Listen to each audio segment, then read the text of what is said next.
Puppet power. Oh,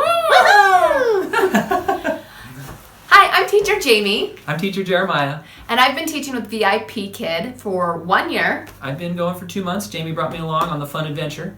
We love a lot of things about VIPKid.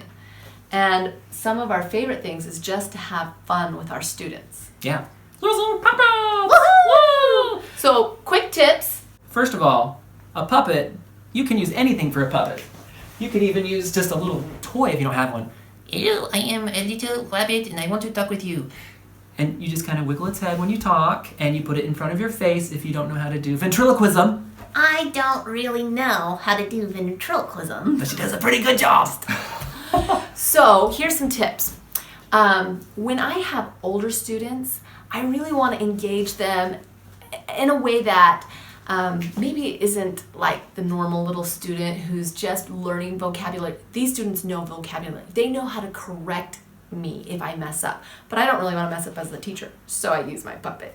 So my puppet might say, I might ask, what time is it? It's time for sleeping.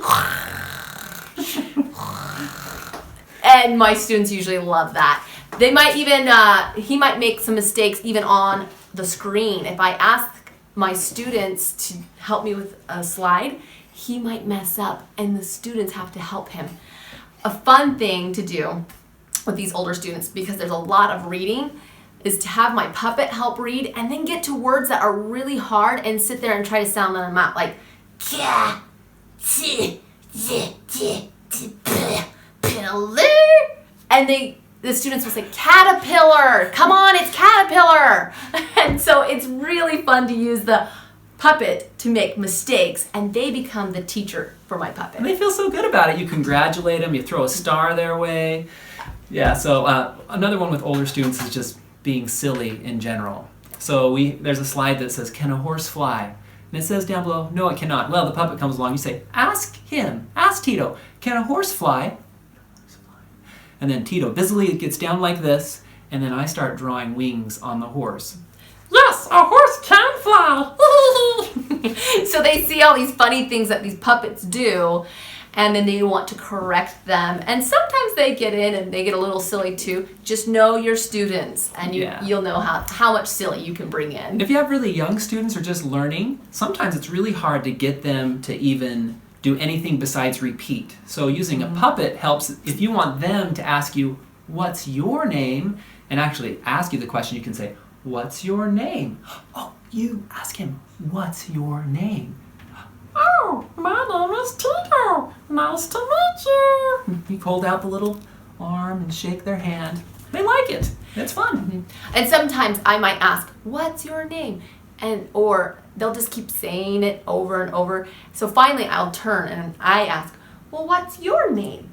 My name is Mike. Oh, You ask me, What's your name? Teacher Jaime. What's your name? And then they get it. They see that we're practicing the same question, but there's a response to it. They need to know, oh, I'm responding to a question.